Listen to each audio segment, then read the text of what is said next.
കോളിളക്കം സൃഷ്ടിച്ച നടിയെ ആക്രമിച്ച കേസിൽ ഇന്നാണ് വിധി. എറണാകുളം പ്രിൻസിപ്പൽ സെഷൻസ് കോടതി രാവിലെ 11 മണിക്ക് കേസ് പരിഗണിക്കും. കേസിൽ ദിലീപ് അടക്കം 10 പ്രതികളാണുള്ളത്. ബലാത്സംഗം, ഗൂഢാലോചന, സ്ത്രീത്വത്തെ അപമാനിക്കൽ, അന്യായ തടങ്കൽ ഉൾപ്പെടെയുള്ള കുറ്റങ്ങളാണ് പ്രതികൾക്കെതിരെ ചുമത്തിയിരിക്കുന്നത്. നമ്മുടെ പ്രതിനിധികൾ ചേരുകയാണ്. വിപിൻ സി വിജയൻ കൊച്ചിയിലുണ്ട്, വിഷ്ണു സുരേഷ്, അതുപോലെ തന്നെ നിതിൻ അംബുജൻ, റാഫി കരീം, അശ്വിൻ പാലാഴി ആലപ്പുഴയിൽ നിന്ന്, ആൻമരിയ സണ്ണി, സൂരജ് സജി, ലാൽ കൃഷ്ണ. ആദ്യം വിഷ്ണു സുരേഷിലേക്കാണ് പോകുന്നത്. Vishnu, good morning.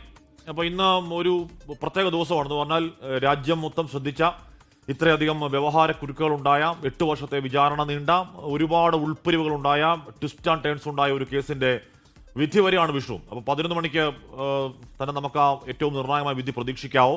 ദിലീപ് അടക്കമുള്ളവർ എപ്പോഴത്തേക്കാണ് കോടതിയിലേക്ക് എത്തുക വിഷ്ണു?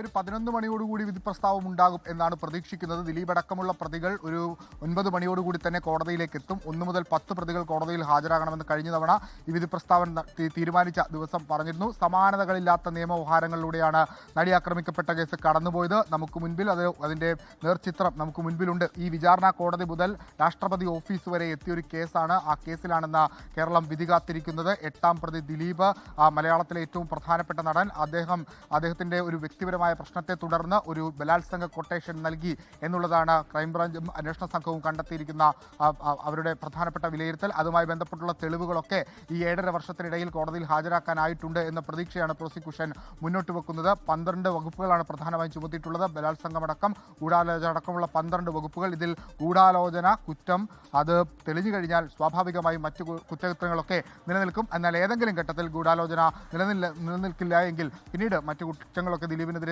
നിലനിൽക്കുക എന്നുള്ളത് അത് അങ്ങേയറ്റം അസാധ്യമായ കാര്യമായിരിക്കും. എന്തായാലും വലിയ പ്രതീക്ഷയിലാണ് അതിജീവിതയുള്ളത്. കാരണം ഈ 7.5 വർഷത്തെ നിയമപോരാട്ടത്തിനൊടുവിൽ പരമാവധി തെളിവുകൾ കോടതിയിലേക്ക് എത്തിക്കാനായിട്ടുണ്ട് എന്നാണ് അവരുടെ അഭിഭാഷക ഇന്നലെ പങ്കുവച്ചത്. അത് എങ്ങനെയാണ് കോടതി അതിനെ സ്വീകരിച്ചിട്ടുള്ളത് എന്നുള്ളതൊക്കെ ഏറ്റവും നിർണായകമായ ഒരു കാര്യമാണ്. അന്വേഷണ സംഘത്തിന്റെ പ്രധാനപ്പെട്ട കണ്ടെത്തൽ, ഈ കോൺസ്പിറസിയുമായി ബന്ധപ്പെട്ടുള്ള പ്രധാനപ്പെട്ട കണ്ടെത്തൽ, അത് സുനിയും ദിലീപും തമ്മിൽ നടത്തിയിട്ടുള്ള സംഭാഷണങ്ങൾ, അവരും തമ്മിൽ നടത്തിയിട്ടുള്ള കൂടിക്കാഴ്ചകളൊക്കെയാണ്. 8 ഇടങ്ങളിൽ പ്രധാനമായും കൂടിക്കാഴ്ചകൾ നടത്തിയിട്ടുണ്ട്. 3 സിനിമാ ലൊക്കേഷനുകളാണ് എടുത്തു പറയുന്നത്. സൗണ്ട് തോമ, കട്ടപ്പനയിലെ ഹൃതിക് റോഷൻ, ജോർജേട്ടൻ സ്പൂരം, ഇതിൻ്റെ ഡിജിറ്റൽ തെളിവുകൾ, അതോടൊപ്പം തന്നെ ഇവർ തമ്മിലുണ്ടായിരുന്ന സംസാരിച്ചിട്ടുള്ള കാര്യങ്ങൾ, അതിൻ്റെ സാഹചര്യ തെളിവുകൾ, മൊഴികൾ, ഒപ്പം ഈ ഫോൺ ടവർ ലൊക്കേഷൻ, അതെല്ലാം അന്വേഷണ സംഘം ഇവർ തമ്മിൽ നടത്തിയിട്ടുള്ള ഈ കോൺസ്പിറസിയുമായി ബന്ധപ്പെട്ട കാര്യങ്ങൾ സമർപ്പിക്കാൻ വേണ്ടിയിട്ട് കോടതിയിൽ ഹാജരാക്കിയിട്ടുണ്ട്. മറ്റൊന്ന് സാമ്പത്തിക ഇടപാടിൻ്റെ രേഖകളാണ്. അത് 1,10,000 രൂപ സുനിയുടെ അമ്മയുടെ അക്കൗണ്ടിലേക്ക് എത്തിയതിൻ്റെ രേഖകൾ അന്വേഷണ സംഘം കണ്ടെത്തിയിട്ടുണ്ട്. ഒപ്പം ഒരു 30,000 രൂപ ഇതുമായി ബന്ധപ്പെട്ടുള്ള രേഖകൾ കണ്ടെത്തിയിട്ടുണ്ട്. ഇതെല്ലാം ഈ കേസിലെ ഏറ്റവും പ്രധാനപ്പെട്ട കണക്ഷൻ ലിങ്കുകളാണ്. ഈ ലിങ്കുകളെല്ലാം പരിഗണിച്ചുകൊണ്ടാണ് സുനിക്കും അതോടൊപ്പം ദിലീപിനും തമ്മിൽ ബന്ധമുണ്ട് എന്നുള്ള കാര്യത്തിലേക്ക് അന്വേഷണ സംഘം എത്തിയിട്ടുള്ളത്. സുനിയെ അറിയില്ല എന്ന ദിലീപിൻ്റെ വാദം ഗണ്ണിക്കാൻ വേണ്ടി ഈ തെളിവുകളൊക്കെയാണ് പ്രോസിക്യൂഷൻ കഴിഞ്ഞ ദിവസങ്ങളിലൊക്കെ കോടതിയിൽ നിരത്തിയത്. അതിൽ ഇനി എന്തെല്ലാം നിലപാടായിരിക്കും കോടതി എടുക്കാൻ പോകുന്നത്, എങ്ങനെയാണ് പ്രോസിക്യൂഷന് തെളിവുകളെ കാണുക, അതല്ലെങ്കിൽ പ്രതിഭാഗത്തിൻ്റെ തെളിവുകളൊക്കെ കാണുക എന്നുള്ളതാണ് ഏറ്റവും നിർണായകം. 11 മണിയോടുകൂടി ജസ്റ്റിസ് ഹണിയം വർഗീസ ഈ കേസുമായി ബന്ധപ്പെട്ട വിധി പറയും. അതിനിടയിൽ ഇവിടെ ഒരു അഡ്വാൻസ് പെറ്റീഷൻ ആ കോടതിയിൽ കാണിക്കുന്നുണ്ട്. അതിൻ്റെ സാങ്കേതികത്വം എന്താണെന്ന് അല്പസമയത്തിന് തന്നെ ലഭ്യമാക്കാനാകുമെന്നാണ് നമ്മൾ പ്രതീക്ഷിക്കുന്നത്. ഇതിൻ്റെ ഒരു നാൾ വഴി ഇങ്ങനെയാണ്. 2017 ഫെബ്രുവരി 17-ാം തീയതിയാണ് നടി ആക്രമിക്കപ്പെടുന്നത്. 2018-ാം തീയതി നെടുമ്പാശ്ശേരി പോലീസ് ഇതുമായി ബന്ധപ്പെട്ടുള്ള FIR രജിസ്റ്റർ ചെയ്യുന്നു. ഏറ്റവും ആദ്യം മാർട്ടിൻ ആന്റണി എന്ന പ്രതിയെ പിടികൂടുന്നു. അയാളിൽ നിന്ന് സുനിയിലേക്ക് എത്തുന്നു. അങ്ങനെ ആദ്യ 6 പ്രതികൾ, ഈ ക്രൈമിൽ നേരിട്ട് കമ്മിറ്റായ 6 പ്രതികളെ പിടികൂടുന്നു. 17-ാം തീയതി കുറ്റപത്രം 60 ദിവസത്തിനുള്ളിൽ തന്നെ ആദ്യ കുറ്റപത്രം സമർപ്പിക്കുന്നു. ആ ആദ്യ കുറ്റപത്രം സമർപ്പിക്കുമ്പോഴും ദിലീപ് ചിത്രത്തിലേ ഇല്ല. ഏറ്റവും ഒടുവിൽ ചില അന്തരീക്ഷത്തിൽ ദിലീപിൻ്റെ പേരുകൾ ഇങ്ങനെ ഉയർന്നു വന്നെങ്കിൽ പോലും അതിനെ കണക്ട് ചെയ്യാൻ വേണ്ടിയിട്ടുള്ള ഒരു ലിങ്കും അന്വേഷണ സംഘത്തിൻ്റെ ഇല്ലായിരുന്നു. അങ്ങനെയാണ് അന്വേഷണ സംഘത്തിന് ഒരു കത്ത് ലഭിക്കുന്നത്. പൾസർ അയച്ചു എന്ന് പറയുന്ന ഒരു കത്ത്, ചേട്ടൻ ഞങ്ങളെ രക്ഷിക്കും എന്നുള്ള പ്രതീക്ഷയിൽ അയച്ച കത്ത്. ആ കത്ത് ചർച്ചയായി അതിൻ്റെ ശാസ്ത്രീയ വശങ്ങളൊക്കെ പരിശോധിച്ച ശേഷം ദിലീപ് ഈ ക്രൈമിലേക്ക് എത്തുകയാണ്. പക്ഷേ ദിലീപ് ആ ഘട്ടത്തിൽ ഒരു എതിർ പെറ്റീഷൻ അല്ലെങ്കിൽ എതിർ പരാതി നൽകുന്നു. DGPക്ക് തന്നെ പൾസർ സുനി എന്ന് പറയുന്ന ഒരാൾ ജയിലിൽ നിന്ന് ഭീഷണിപ്പെടുത്താൻ ശ്രമിക്കുന്നു, ഈ കേസിൽ പെടുത്താൻ ശ്രമിക്കുന്നു എന്ന് പറഞ്ഞാണ് ദിലീപ് പരാതി നൽകുന്നത്. അങ്ങനെ ജൂൺ 28-ാം തീയതി ദിലീപിനെയും നാദിർഷയെയും ഈ പറയുന്ന പോലീസ് ക്ലബ് വിളിപ്പിക്കുന്നു. 14 മണിക്കൂറത്തെ ചോദ്യം ചെയ്യലിന് ശേഷം രണ്ടുപേരെയും വിട്ടയക്കുന്നു. ദിലീപ് ഈ കേസിന്റെ ഭാഗമല്ല എന്ന് അമ്മ അംഗങ്ങൾ ആവർത്തിച്ച് പറയുന്നു. ഒടുവിൽ ജൂൺ 10-ാം തീയതി ദിലീപിന്റെ കൂടെ നിൽക്കാതിരുന്ന അമ്മ, കൂടെ നിൽക്കാതിരുന്ന ആദ്യ ഒരു ഘട്ടം കഴിഞ്ഞപ്പോഴും കൂടെ നിൽക്കാതിരുന്ന സഹതാരങ്ങൾ, കൂടെ നിന്ന വനിതാ പ്രവർത്തകർ, WCC, ഹേമ കമ്മിറ്റി, മലയാള സിനിമയിലെ അതിനുശേഷം ഉണ്ടായ കർശനമായ നടപടികൾ, അതൊക്കെ എത്രത്തോളം ആയി എന്നുള്ള കാര്യം വേറെ ചോദ്യചിഹ്നം. എങ്കിൽ കൂടിയും ഒരുപാട് മാറ്റങ്ങൾക്ക് വിധേയമായ വഴിത്തിരിവായ ഒരു കേസ് കൂടിയായിരുന്നു അത്. നമ്മുടെ Lijo mama 24 channel happy birthday പറയുമോ ഹാഷ്മി? ഹാപ്പി ബർത്ത്ഡേ നമ്മുടെ 24. റീന സതീശൻ പറഞ്ഞു, ഒരു പൂവായി വിരിഞ്ഞൊരു നാളത്തെ നീ ഞങ്ങളിൽ, പോകെ നീ ഒരു പൂന്തോട്ടമായി മാറി, അതിലെ വർണ്ണപ്പൂക്കളിൽ ഒരു പൂവായി മാറി ഞങ്ങളും, സപ്തവർഷത്തിൽ നിറവാർന്ന 24 നിനക്കായേകുന്നൊരു പിറന്നാൾ സ്നേഹം. ഗംഭീരം. അപ്പോൾ ഇനി വിപിൻ സി വിജയൻ കൂടിയുണ്ട് കൊച്ചിയിൽ നിന്ന്. Vipin, very good morning. അപ്പോൾ ഈ ഒരു കേസ് അതിന്റെ തുടക്കത്തിൽ നിന്ന് 7.5 വർഷം പിന്നിടുമ്പോൾ എത്രത്തോളം യാത്ര ചെയ്ത ഒരു കേസാണ്. ആദ്യം അന്വേഷണം, പിന്നീട് തുടരന്വേഷണം.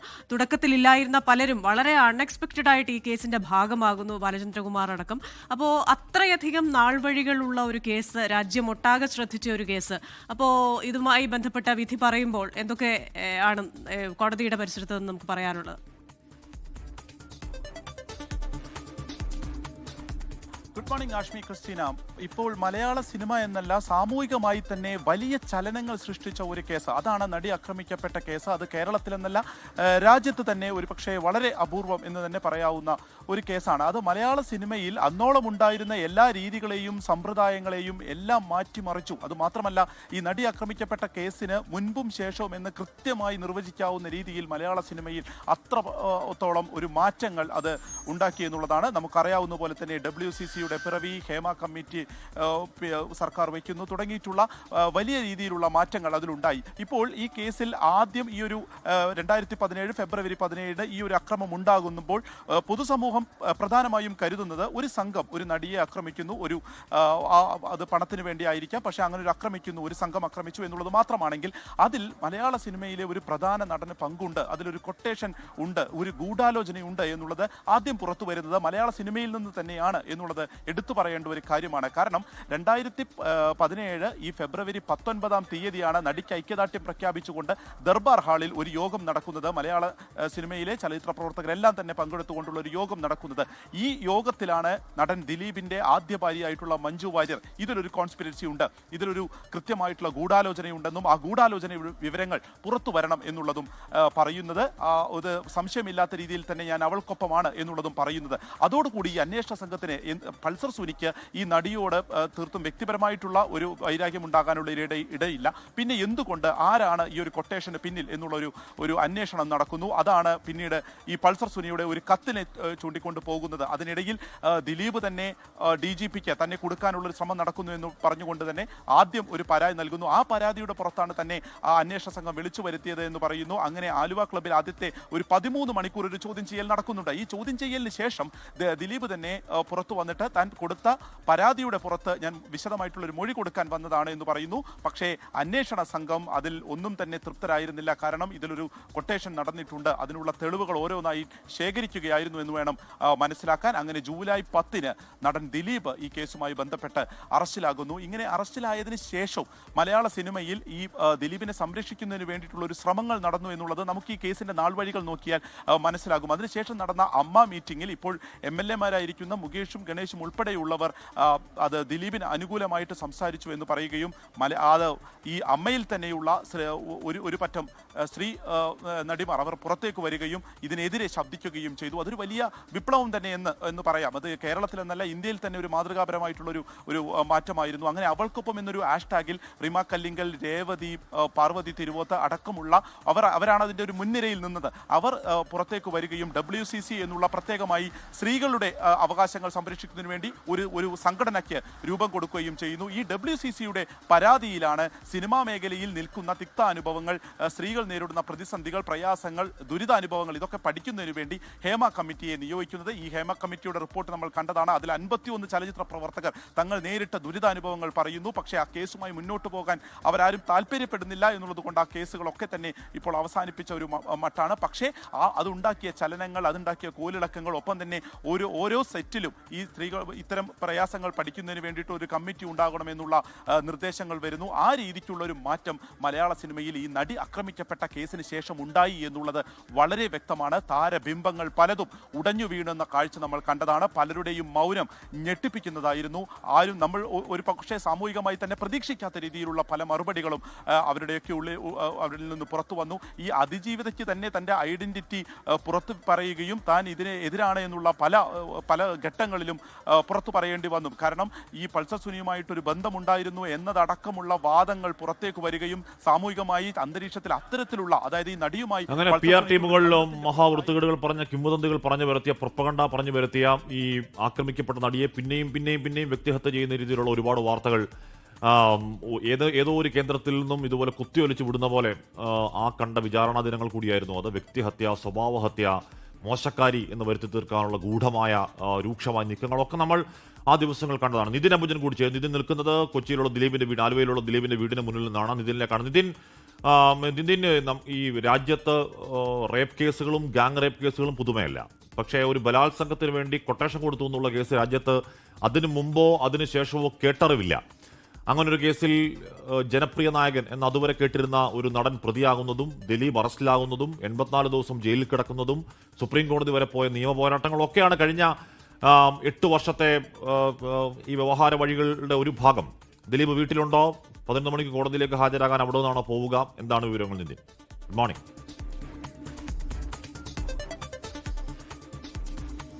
Hashmi Christina, good morning. Hashmi സൂചിപ്പിച്ചപ്പോൾ തന്നെ രാജ്യത്ത് എന്തായാലും ഇതുപോലൊരു കേസ് ഇതിന് മുൻപോ അല്ലെങ്കിൽ ഇതിന് ശേഷമോ ഉണ്ടായിട്ടില്ല എന്ന് തന്നെ പറയാം. കാരണം കേരളത്തെ പിടിച്ചുകുലുക്കിയ ഒരു കേസ്, ബലാത്സംഗത്തിന് കൊട്ടേഷൻ നൽകുന്ന ഒരു കേസ്, അങ്ങനെ ആ നിലയിൽ ഈ ഒരു കേസിന് രാജ്യശ്രദ്ധ പിടിച്ചുപറ്റിയ ഒരു കേസാണ്. ഞാനിപ്പോൾ നിൽക്കുന്നത് ആലുവയിലെ ദിലീപിന്റെ വീട്ടിന് മുന്നിലാണ്.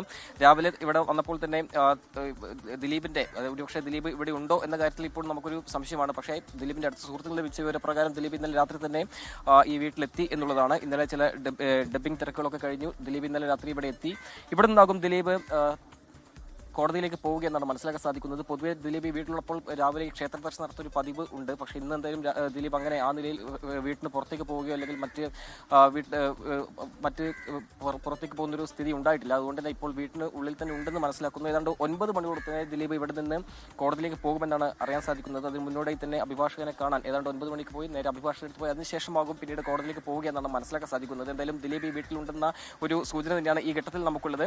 9 മണിയോട് തന്നെ ദിലീപ് ഇവിടെ നിന്ന് പോകുമെന്ന് മനസ്സിലാക്കുന്നു. നേരത്തെ സൂചിപ്പിച്ചപ്പോൾ തന്നെ ഈ നടി ആക്രമിക്കപ്പെട്ട കേസിൽ ദിലീപിന്റെ പേര് എന്നൊക്കെ ഉയർന്നിട്ടുണ്ടോ അന്നൊക്കെ ഈ വീടും ഒരു ശ്രദ്ധാകേന്ദ്രമായിരുന്നു. കാരണം ദിലീപ് ഏതാണ്ട് മണിക്കൂറുകളോളം ചോദ്യം ചെയ്യാൻ ഇവിടെ നിന്നായിരുന്നു ദിലീപ് പോലീസ് ക്ലബിലേക്ക് പോയതും അതിനുശേഷം പിന്നീട് 2ാം ഘട്ടത്തിൽ ദിലീപിനെ ചോദ്യം ചെയ്യുമ്പോഴും ഇവിടെ നിന്നായിരുന്നു ദിലീപ് പോവുകയും അങ്ങനെ ദിലീപിന്റെ ഈ ഒരു കേസ്, അതായത് ദിലീപിന്റെ പേര് ചർച്ച ചെയ്യുന്ന ഘട്ടത്തിലൊക്കെ തന്നെ ഈ വീടും ഒരു ശ്രദ്ധാകേന്ദ്രമായി മാറിയിരുന്നു. മാത്രമല്ല ദിലീപ് ജയിൽവാസത്തിൽ കഴിയുമ്പോൾ ഇതിനിടയിൽ സെപ്റ്റംബറിൽ ദിലീപിന്റെ അച്ഛന്റെ ശ്രാദ്ധത്തിൽ പങ്കെടുക്കാൻ ദിലീപ് ഇവിടെ വന്ന ഒരു ചിത്രം അല്ലെങ്കിൽ ദൃശ്യങ്ങളെല്ലാം തന്നെ നമുക്ക് ഓർമ്മയിലുണ്ടാകും. അതുകൊണ്ട് തന്നെ ഈ വീട് ഒരു പ്രധാനപ്പെട്ട ശ്രദ്ധാകേന്ദ്രമാണ്. മാത്രമല്ല 2022 ബാലേന്ദ്രകുമാറിന്റെ ഒരു വെളിപ്പെടുത്തലും ഈ വീട്ടിൽ വെച്ചായിരുന്നു ദിലീപിനെ കണ്ടുമുട്ടിയെന്ന് പറയുന്നുണ്ട്. ഈ വീട്ടിൽ വെച്ച് ദിലീപ് ആ ദൃശ്യങ്ങൾ കണ്ടു എന്ന് പറയുന്നുണ്ട്. അങ്ങനെ ഒരു പ്രധാനപ്പെട്ട ഒരു കേന്ദ്രം കൂടിയായിരുന്നു. എന്തായാലും ഈ വീട്ടിൽ ദിലീപ് ഉണ്ട് എന്നൊരു നിഗമനത്തിലാണ് നമ്മളുമുള്ളത്. നേരത്തെ സൂചിപ്പിച്ചപ്പോൾ തന്നെ ഈ മലയാള സിനിമയാകെ തന്നെ ഒരു 2ആയി വിഭജിക്കപ്പെട്ട കേസാണ് ഈ നടി ആക്രമിക്കപ്പെട്ട കേസ്. അതിനുശേഷം പിന്നീട് WCC രൂപപ്പെട്ടു. പക്ഷേ അപ്പോഴും ജനപ്രിയ നായകൻ എന്ന നിലയിൽ നിന്ന് ദിലീപ് വളരെ പെട്ടെന്നാണ് വില്ലൻ എന്ന ഒരു നിലയിലേക്ക് മാറിയത്. കാരണം ആദ്യഘട്ടത്തിൽ ഈ കേസിന്റെ ആദ്യഘട്ടത്തിൽ ദിലീപ് ചിത്രത്തിലുണ്ടായില്ല. പക്ഷേ ഇതിൽ ഗൂഢാലോചനയുണ്ടെന്ന് മഞ്ജു വാര്യർ പറഞ്ഞ ഘട്ടത്തിലൊക്കെ തന്നെ ദിലീപിന്റെ പേര് തന്നെയായിരുന്നു പിന്നീട് ഉയർന്നു വന്നതും ചർച്ച ചെയ്യപ്പെട്ടതും. അങ്ങനെയായിരുന്നു ദിലീപ് 2017 ജൂൺ അവസാനം ദിലീപിനെ ചോദ്യം ചെയ്യുന്ന ഒരു സാഹചര്യം ഉണ്ടായത്. അന്ന് മണിക്കൂറുകളോളം ചോദ്യം ചെയ്തപ്പോൾ ദിലീപ് പറഞ്ഞത് തന്റെ പരാതിയിൽ മൊഴിയെടുക്കാൻ വിളിപ്പിച്ചാണ്. അങ്ങനെ മൊഴി നൽകിയിട്ടുണ്ടെന്നായിരുന്നു ദിലീപ് പറഞ്ഞത്. പക്ഷേ ആ ഒരു നിലയിൽ ദിലീപിനെ അധികകാലം പിടിച്ചു നിൽക്കാൻ കഴിഞ്ഞില്ല. വളരെ പെട്ടെന്ന് തന്നെ ഏതാണ്ട് 10 ദിവസത്തിന് തന്നെ ദിലീപിനെ വീണ്ടും ചോദ്യം ചെയ്യാൻ വിളിപ്പിച്ചു. മണിക്കൂറുകളോളം ചോദ്യം ചെയ്ത ശേഷം ദിലീപിനെ അന്ന് അറസ്റ്റ് രേഖപ്പെടുത്തുകയായിരുന്നു ചെയ്തത്. അന്ന് ദിലീപിനെ അറസ്റ്റ് ചെയ്യുന്ന ഘട്ടത്തിലൊക്കെ തന്നെ നിരവധി പേർ അത് കാണാനായും അതോടൊപ്പം തന്നെ ദിലീപിനെ കൂക്കി വിളിച്ചുകൊണ്ടായിരുന്നു പിന്നീട് ജയിലിലേക്ക് പറഞ്ഞയച്ചത്. അങ്ങനെ ദിലീപ് ആ ഒരു 85 ദിവസത്തെ ജയിൽവാസ ശേഷം ദിലീപ് തിരിച്ചെത്തി. പിന്നീടും ഈ കേസുമായി ബന്ധപ്പെട്ട് നിരവധി കാലം ദിവസങ്ങളുമായി ബന്ധപ്പെട്ട് കോടതി വ്യവഹാര നടപടികളൊക്കെ മുന്നോട്ട് പോയിരുന്നു. പക്ഷേ ഒരു നിർണായകമായ ഒരു വെളിപ്പെടുത്തൽ 2020 വന്നതോടെ തന്നെ കേസിന്റെ ഗതിയാകെ മാറുന്നു. ആ ഒരു ഘട്ടത്തിലും ദിലീപ് ഇതുമായി ബന്ധപ്പെട്ട് താൻ ഈ ഒരു കേസിൽ പങ്കില്ല എന്ന നിലപാട് തന്നെ ഉറച്ചു നിൽക്കുന്ന ഒരു സാഹചര്യമാണ് ഉണ്ടായത്. പക്ഷേ ഈ വീട്ടിൽ വെച്ച് ദിലീപ് ആ ദൃശ്യങ്ങൾ കണ്ടു എന്ന ബാലചന്ദ്ര കുമാറിന്റെ മൊഴി വളരെ പ്രധാനപ്പെട്ടതാണ് ഈ കേസിൽ. അത്തരത്തിൽ പ്രോസിക്യൂഷൻ കൃത്യമായി തന്നെ പറയുന്നു ദിലീപിന് പരമാവധി ശിക്ഷ ലഭിക്കുമെന്നൊരു പ്രതീക്ഷ തന്നെയാണ് പ്രോസിക്യൂഷൻ പങ്കുവയ്ക്കുന്നത്. ആ നിലയിൽ ഈ ഒരു കേസിൽ ദിലീപിന്റെ ഭാവി എന്താകും എന്നൊരു ചോദ്യത്തിന് എന്തായാലും ഇനി മണിക്കൂറുകളുടെ ആയുസ് മാത്രമേ ഉള്ളൂ. കാരണം 8 വർഷം നീണ്ട ഒരു നിയമ പോരാട്ടത്തിൽ ദിലീപ് പ്രതിസ്ഥാനത്ത് ഒരു കേസിൽ ദിലീപിന്റെ ഭാവി എന്താണെന്ന് ഏതാണ്ട് 11 മണി കൊടുത്ത് നമുക്ക് വ്യക്തമാക്കും. 9 മണിക്ക് തന്നെ ദിലീപ് ഈ വീട്ടിൽ നിന്ന് പുറത്തു പോകുമെന്നൊരു വിവരമാണ് ഈ ഘട്ടത്തിൽ നമുക്ക് പങ്കുവയ്ക്കാനുള്ളത്. ഹാഷ്മി. അപ്പോൾ നിതിൻ അംബുജനാണ് ദിലീപിന്റെ വീടിന്റെ മുന്നിൽ നിന്ന് വിശദാംശങ്ങൾ നൽകിയത്. ഇനി നമ്മൾ പോകുന്ന അമ്മ ഓഫീസിന്റെ മുന്നിലേക്കാണ്. അവിടെ സൂരജ് സജിയുണ്ട്. Sooraj, good morning. ഈ മലയാള സിനിമയെ തന്നെ രണ്ടായി വിഭജിച്ചു എന്ന് പറയുന്ന ഒരു കേസാണിത്. അപ്പോൾ മലയാള സിനിമയിൽ തന്നെ ഒരുപാട് മാറ്റങ്ങളുണ്ടായി. ഇപ്പോൾ സൂരജ് നിൽക്കുന്ന ഓഫീസിൽ തന്നെ ഭരണകാര്യങ്ങളിലേക്ക്, ഭരണ നേതൃത്വത്തിലേക്ക് ഒരു സ്ത്രീ കടന്നു വന്നു ഈ വർഷം. അങ്ങനെ നിരവധി മാറ്റങ്ങൾ സാമൂഹികമായാണെങ്കിലും നമ്മൾ കാര്യങ്ങളെ കാണുന്ന കാഴ്ചപ്പാടിലും ചർച്ച ചെയ്യുന്ന കാഴ്ചപ്പാടിലും ഒക്കെ ഒരുപാട് മാറ്റങ്ങൾ ഉണ്ടാക്കി. എത്രമാത്രം മാറ്റങ്ങൾ ഇത് സിനിമയിലും സിനിമയ്ക്കുള്ളിലും ഒക്കെ ഉണ്ടാക്കിയെന്നൊക്കെ ഒരു ചോദ്യമുയർത്തിയ ഒരു കേസ് കൂടിയാണല്ലോ. രണ്ടും അമ്മയുടെ മക്കളാണ്, ദിലീപിനെ ചേർത്ത് പിടിക്കും, മറ്റവർക്ക് വേണ്ടി പ്രാർത്ഥിക്കും എന്നൊക്കെയുള്ള വിചിത്രവാദങ്ങളൊക്കെ നമ്മളൊന്ന് കേട്ടിരുന്നു കേട്ടോ ഓഫീസിൽ നിന്ന്. സൂരജ്. ഹാഷ്മി, അത്തരം വാദങ്ങൾ ഉയർന്ന് കേട്ട ഒരിടത്താണ് ഞാനുള്ളത്. പ്രത്യേകിച്ച് അന്നത്തെ ജനറൽ ബോഡി യോഗമൊക്കെ ഇപ്പോഴും മനസ്സിൽ ഓർമ്മയുണ്ട്. കാരണം ആവർത്തിച്ച് അമ്മ ഭാരവാഹികളോട് ഈ കാര്യങ്ങളെല്ലാം ചോദിക്കുന്നുണ്ട്. ആർക്കൊപ്പമാണ്, ഇരയ്ക്കൊപ്പമാണോ വേട്ടക്കാരനൊപ്പമാണോ എന്ന് ചോദിക്കുന്ന സമയത്ത് ഇരുവർക്കും ഒപ്പമാണ്, രണ്ടുപേരും അമ്മയുടെ മക്കളാണ് എന്ന് പറഞ്ഞുകൊണ്ട് ദിലീപിനെ അനുകൂലിക്കുന്നവരും ദിലീപിനെ എതിർക്കുന്നവരും അങ്ങനെ രണ്ടായി മലയാള സിനിമ അക്ഷരാർത്ഥത്തിൽ പിളരുന്നത് കണ്ടതാണ്. അന്ന് അതിൻ്റെ എല്ലാം ശ്രദ്ധാകേന്ദ്രമായിരുന്നു ഈ അമ്മ ഓഫീസ്. പക്ഷെ അന്ന് ഈ ഓഫീസ് ആയിരുന്നില്ല, ഇപ്പോൾ കാണുന്ന പുതിയ ഓഫീസ് ആയിരുന്നില്ല. പക്ഷെ എന്നാൽ പോലും അമ്മയുടെ ഓഫീസ് തന്നെയായിരുന്നു അന്ന് മുഖ്യ ശ്രദ്ധാകേന്ദ്രമായി ഉണ്ടായിരുന്നത്. അതിൽ എടുത്തു പറയേണ്ട കാര്യം എന്ന് പറയുന്നത് ഈ സംഭവങ്ങൾക്ക് പിന്നാലെ പലതവണ ഈ ദിലീപിൻ്റെ പേരുകളൊക്കെ അന്തരീക്ഷത്തിൽ ഉയർന്നു കേട്ടു. പക്ഷേ ആ സമയത്ത് പോലും ദിലീപിനെ മാറ്റി നിർത്തണം എന്നൊരു ആവശ്യം ഈ മാധ്യമങ്ങളടക്കം വലിയ രീതിയിൽ ഉന്നയിച്ചു, വലിയ ചർച്ചകൾ ഉയർന്നു. ആ സമയത്ത് എല്ലാവരും തന്നെ ഈ മാധ്യമങ്ങളെ അടക്കം ഒരു പക്ഷത്തേക്ക് മാറ്റി നിർത്തിക്കൊണ്ട് ഈ ദിലീപിനെ സംരക്ഷിക്കുന്ന നിലപാടാണ് ഈ മലയാള സിനിമാ ലോകത്ത് അല്ലെങ്കിൽ അമ്മയടക്കം എടുത്തത്. പിന്നീട് ഈ ദിലീപിനെ പ്രതി ചേർക്കുന്നു, അറസ്റ്റിലേക്ക് പോകുന്നു. ആ അറസ്റ്റ് ചെയ്തതിന് ശേഷം മാത്രമാണ് സമാനതകളില്ലാത്ത ഒരു എക്സിക്യൂട്ടീവ് യോഗം അന്ന് മമ്മൂട്ടിയുടെ വീട്ടിൽ വിളിച്ചു ചേർത്തുകൊണ്ട് ദിലീപിനെ പുറത്താക്കുകയാണെന്ന ഒരു സുപ്രധാന പ്രഖ്യാപനത്തിലേക്കടക്കം ഒടുവിൽ അമ്മയ്ക്ക് പോകേണ്ടി വന്നത്. പക്ഷെ ആ സമയത്തും ഒളിഞ്ഞും തെളിഞ്ഞും എല്ലാം ദിലീപിനെ ഒരു അന്ന് പൃഥ്വിരാജിന്റെ ഭാഗത്ത് നോക്കിയ ഒരു നിലപാടിന്റെ വലിയ തിളക്കം നമ്മൾ കണ്ടു. അതിനു മുമ്പ് നേരത്തെ സൂരജ് പറഞ്ഞ ആ ജനറൽ ബോഡിക്ക് ശേഷം ഒരു വാർത്താ സമ്മേളനം ഉണ്ടായിരുന്നു. അന്ന് ഈ കാര്യങ്ങൾ ആവർത്തിച്ച് ചോദിച്ച മാധ്യമങ്ങളോട് നമ്മുടെ ഇപ്പോഴത്തെ MLA മുകേഷും അടക്കമുള്ളവർ, ഇപ്പോഴത്തെ മന്ത്രി ഗണേഷ് കുമാർ അടക്കമുള്ളവർ എഴുന്നേറ്റ് നിന്ന് വീറോടെ ദിലീപിന് വേണ്ടി വാദിക്കുന്നതും രോഷാകുലമാകുന്നതും ചൂടാവുന്നതും, അങ്ങനെ ചൂടാവുന്നത് കേട്ട് ഡയസിലുണ്ടായിരുന്ന ബാക്കി അംഗങ്ങൾ വലിയ കയ്യടി അടിക്കുന്നതും ഒക്കെയുള്ള വല്ലാത്ത കാഴ്ചകൾ നമ്മൾ കണ്ടതാണ്. ഏതോ സിനിമയിൽ പറയുന്ന പോലെ ഒന്നും മറക്കില്ല രാമ. സൂരജ്. അപ്പോൾ ഈ പറയുന്ന പോലെയൊക്കെ നമ്മൾ കണ്ടതാണ്. ഈ പറയുന്നത് പോലെയൊക്കെ ആരൊക്കെ ഏതൊക്കെ സമയത്ത് അതിജീവിതയ്ക്കൊപ്പം നിന്നു എന്നൊക്കെയുള്ള വലിയ ചോദ്യങ്ങൾ ഈ ദിവസം അവിടെ നിൽക്കുകയാണ്. കഴിഞ്ഞ ദിവസം അതിജീവിതയുടെ അഭിഭാഷക അഡ്വക്കേറ്റ് ടി.ബി. മിനി ഒരു ചാനലിൽ സംസാരിക്കുമ്പോൾ പറയുന്നത് കേൾക്കുകയായിരുന്നു. അതായത് ഈ കേരളത്തിൽ ഇത്രയധികം വനിതാ സംഘടനകളുണ്ട്. ഏതെങ്കിലും ഒരു സംഘടനയുടെ, ഏതെങ്കിലും പ്രധാനപ്പെട്ട രാഷ്ട്രീയ പാർട്ടിയുടെ പ്രധാനപ്പെട്ട മഹിളാ വിങ്ങിൻ്റെ ഏതെങ്കിലും ഒരു സംസ്ഥാന സെക്രട്ടറി അവിടെ പോയി ആ അതിജീവിതയോടൊരു പിന്തുണ കൊടുത്തിട്ടുണ്ടോ എന്ന് അവരൊക്കെ നെഞ്ചിൽ കൈവച്ച് ആലോചിക്കട്ടെ. ആരൊക്കെ അവർക്കൊപ്പം നിന്നു, എന്താണ് ആരെങ്കിലും എന്തെങ്കിലും പറയും എന്ന് വിചാരിച്ച് വേണമെന്ന് വെച്ച് പറയുന്ന ഇരയ്ക്കൊപ്പം അതിജീവിതയ്ക്കൊപ്പം എന്ന പ്രതികരണത്തെക്കാൾ വേണമെന്ന് വെച്ച് ശക്തമായി കട്ടയ്ക്കായി ഇരയോടൊപ്പം നിന്ന് ആരൊക്കെ ഉണ്ട് എന്നത് അവരവർ നെഞ്ചിൽ കൈവച്ച് ആലോചിക്കട്ടെ തുടങ്ങിയ കാര്യങ്ങളൊക്കെ അടുത്ത് ടി.ബി. മിനി പറയുന്നുണ്ട്. അപ്പോഴാണ് ഞാനും ആലോചിച്ചത്, ശരിയാണ്, അങ്ങനെയുള്ള എത്ര പ്രസ്താവന വന്നു നമുക്കും നോക്കാവുന്നതേ ഉള്ളൂ. അങ്ങനെ പ്രതിക്കൊപ്പവും ഇരയ്ക്കൊപ്പവും ഇരുപക്ഷം, നേരത്തെ കൃഷ്ണ പറഞ്ഞതുപോലെ രണ്ടായി ആ മേഖല പിളർന്ന് രണ്ടു പക്ഷത്ത് ആളുകൾ നിൽക്കുന്നതും പ്രതിപക്ഷത്ത് കൂടുതൽ കരുത്തരായ ആളുകൾ നിൽക്കുന്നതൊക്കെ കണ്ട ഒരു കേസ് കൂടിയൊക്കെയാണത്. സൂരജ്, ഞാൻ ചോദിച്ചത് ഈ പറയുന്ന ആ ജനറൽ ബോഡിക്ക് ശേഷമുള്ള വാർത്താ സമ്മേളനമായിരുന്നു. അങ്ങനെ എത്ര സുഖകരമല്ലാത്ത ഓർമ്മകൾ ഈ കേസിലുണ്ട് സൂരജ്? ഹാഷ്മി, അതാണ് ആ ജനറൽ ബോഡി റിപ്പോർട്ട് ചെയ്യാൻ പോയത് ഇന്നും ഓർമ്മയുണ്ട്. അതായത് നമ്മൾ ആവർത്തിച്ച് ചോദ്യം ചോദിക്കുന്ന സമയത്ത് എത്രമാത്രം, അതായത് ഈ രണ്ടുപേരുടെയും കാര്യം, അതായത് അതിജീവിതയുടെ കാര്യം, അതോടൊപ്പം തന്നെ ഇതിൽ ദിലീപ് ഒരു പ്രതിസ്ഥാനത്തേക്ക് എത്തുന്നു. ആ സാഹചര്യത്തിലാണ് അന്നത്തെ ആ ജനറൽ ബോഡിയിൽ തുടർച്ചയായി മാധ്യമപ്രവർത്തകർ ചോദ്യങ്ങൾ ചോദിച്ചത്. പക്ഷേ ആ സമയത്ത് അന്നത്തെ അമ്മയുടെ ഭാരവാഹികൾ അതിന് മറുപടി നൽകുമ്പോൾ ആ മറുപടി, അതായത് രണ്ടുപേരും അമ്മയുടെ മക്കളാണ് എന്നൊക്കെ പറഞ്ഞ് ഒരു ന്യായീകരണം ഉയർത്തുമ്പോൾ ആ സദസ്സിലുണ്ടായിരുന്ന അമ്മയുടെ ജനറൽ ബോഡിയിൽ പങ്കെടുത്തുകൊണ്ട് നിന്നുകൊണ്ടിരുന്ന അംഗങ്ങൾ കൈയടിച്ചും കൂക്കി വിളിച്ചുമൊക്കെയാണ് അതിൽ പ്രതിയായ ദിലീപിന് പിന്തുണ പ്രഖ്യാപിച്ചത്. അങ്ങനെ പറഞ്ഞറിയിക്കാൻ കഴിയാത്തൊരു നിമിഷം, അതായത് നമുക്കൊരിക്കലും അംഗീകരിക്കാൻ കഴിയുന്ന സംഭവങ്ങൾ പോലും അല്ല അന്ന് ജനറൽ ബോഡിയിൽ അരങ്ങേറിയത്. അന്ന് പല മാധ്യമപ്രവർത്തകരും അവിടെ നിന്ന് തങ്ങളുടെ പ്രതിഷേധം രേഖപ്പെടുത്തിയാണ് ഇറങ്ങിപ്പോകുന്നത്. അന്ന് അമ്മയും മാധ്യമപ്രവർത്തകരും തമ്മിൽ രണ്ട് തട്ടിലാകുന്ന ഒരു സാഹചര്യം പോലും ഉണ്ടായിരുന്നു. പിന്നീട് നേരിട്ട് മോഹൻലാൽ എറണാകുളം പ്രസ് ക്ലബ്ബിലെത്തി മാധ്യമപ്രവർത്തകരുമായി സംവദിച്ചൊക്കെ ഈ പ്രശ്നങ്ങൾക്ക് ഒരു അനുനയത്തിലേക്ക് അടക്കം പോയതാണ്. അപ്പോഴും ഈ സ്ത്രീകൾ സിനിമാ മേഖലയിൽ നേരിടുന്ന പ്രശ്നങ്ങൾ അത് വലിയ ചർച്ച ചെയ്യപ്പെട്ടു. പിന്നീട് WCC എന്ന് പറയുന്ന സംഘടനയ്ക്ക് തന്നെ രൂപം നൽകുന്നു. അന്ന് ഈ രേവതി അടക്കം ഈ എറണാകുളം പ്രസ് ക്ലബ്ബിലെത്തി ഈ സിനിമയിലെ മേൽക്കോയ്മയ്ക്കെതിരെ വലിയ രീതിയിൽ വാർത്താ സമ്മേളനം നടത്തുന്നു. അവർ അവരുടെ പ്രതിഷേധം രേഖപ്പെടുത്തുന്നു. അതുപോലും അതിനെപ്പോലും പരസ്യമായി എതിർക്കുന്ന തരത്തിലേക്ക് ഈ അമ്മയുടെ ഭാരവാഹികളൊക്കെ അന്ന് പോകുന്ന ഒരു സാഹചര്യം ഉണ്ടായിരുന്നു. അതുകൊണ്ട് തന്നെയാണ് പറയുന്നത്, അക്ഷരാർത്ഥത്തിൽ സിനിമാ മേഖല രണ്ടായി പിളർന്നു എന്നത്. അത് അതിജീവിതയെ അനുകൂലിക്കുന്നവരും അതിജീവിതയെ എതിർക്കുന്നവർ എന്നല്ല, ഈ പ്രതിയെ അനുകൂലിക്കുന്നവർ എന്ന് വേണം പറയാൻ. അങ്ങനെ പ്രതിക്ക് പൂർണ്ണ പിന്തുണ പ്രഖ്യാപിക്കുന്നത് നമ്മൾ കണ്ടതാണ്. അത് ഒളിഞ്ഞും തെളിഞ്ഞും എല്ലാം പിന്തുണ പ്രഖ്യാപിക്കുന്നു. പക്ഷേ ആദ്യഘട്ടത്തിൽ പോലും ഈ സംഭവം ഉണ്ടായതിന് പിന്നാലെ അന്ന് ദർബാർ ഹാളിൽ നടന്ന ഒരു യോഗമുണ്ട്. അത് ഏറെ വൈകാരികമായി തന്നെ നമ്മൾ കാണേണ്ടതാണ്. കാരണം അതിജീവിതയ്ക്ക് സിനിമാ മേഖലയിൽ എല്ലാവരും നൽകുന്ന ഒരു പിന്തുണയായിരുന്നു. അന്ന് ദിലീപൊക്കെ അവിടെ എത്തി ഈ അതിജീവിതയ്ക്ക് പിന്തുണ പ്രഖ്യാപിച്ച് വൈകാരികമായി സംസാരിക്കുന്നത് നമ്മൾ കണ്ടതാണ്. പക്ഷെ അപ്പോഴും അന്തരീക്ഷത്തിൽ ദിലീപിന്റെ പേരുണ്ടായിരുന്നു. പക്ഷേ ദിവസങ്ങൾക്കിപ്പുറം ആ കഥ മാറുന്നു. ദിലീപ് പ്രതിസ്ഥാനത്തേക്ക് മാറുന്നു. നായകൻ പ്രതിക്കൂട്ടിലേക്ക് എത്തുന്ന കാഴ്ച എന്തായാലും ആ യോഗത്തിലാണ് അതിന് പിറ്റേ ദിവസം ദർബാർ ഹാൾ ഗ്രൗണ്ടിൽ ഉണ്ടായ ആ യോഗത്തിലാണ് ആദ്യമായി ഒരാൾ ഒരു ക്രിമിനൽ ഗൂഢാലോചനയെ പറ്റി പറയുന്നത്. അത് മറ്റാരുമല്ല, ദിലീപിന്റെ ആദ്യ ഭാര്യയായ മുൻ ഭാര്യയായിരുന്ന മഞ്ജു വാര്യരായിരുന്നു. ആദ്യമായി ആ ഒരു വാക്ക് കേൾക്കുന്ന മഞ്ജു വാര്യരുടെ വായിൽ നിന്നാണ് ഇതിനു പിന്നിൽ ക്രിമിനൽ ഗൂഢാലോചനയുണ്ട് എന്ന് അവരോട് വിറയ്ക്കുന്ന ശബ്ദം. അത് കഴിഞ്ഞ് ഇത്രയും നാൾ കണ്ടു മഞ്ജു വാര്യർ കുറേയധികം ഏറ്റവും നിർണായകമായ മൊഴികൾ അന്വേഷണ സംഘത്തിന് കൈമാറി. അപ്പോഴും മഞ്ജു വാര്യർ ഏതെങ്കിലും തരത്തിൽ പുറത്തു വരാനോ പരസ്യ പ്രതികരണം നടത്താനോ ഈ സമയം വരെ തയ്യാറായിട്ടില്ല. പക്ഷേ ആ കേസിനെ അതിജീവിതയ്ക്കൊപ്പം ശക്തമായി നിൽക്കുന്ന, ശക്തമായ മൊഴികൾ കൊണ്ട് പിന്തുണ കൊടുക്കുന്ന ഒരു സമീപനം മഞ്ജു വാര്യർ. ഈ ദിവസത്തെ ശ്രദ്ധാകേന്ദ്രങ്ങളൊന്നും മഞ്ജു വാര്യർ കൂടിയാണ്. രാജിച്ചൻ പറയുന്നുണ്ട്, ഈ കേസിലുള്ള നേട്ടം ജനങ്ങളിൽ ഉണ്ടായത് ഈ അമാനുഷിക താരങ്ങളുടെ തനി സ്വഭാവം അറിഞ്ഞു എന്നുള്ളതാണ്. അങ്ങനെ ഒരുപാട് താരങ്ങളുടെ ഇങ്ങനെ നമ്മൾ ഹൃദയത്തിൽ ഇങ്ങനെ വലിയ ആകാശഗോപുരം പോലെ കെട്ടിപ്പൊക്കിയവർ പൊടിഞ്ഞു താഴെ വീഴുന്ന കാഴ്ചയൊക്കെ നമ്മുടെ മനസ്സിൽ കണ്ടു. ഒരുപാട് വിഗ്രഹങ്ങൾ ഉടഞ്ഞ 8 വർഷം കൂടിയാണിത്.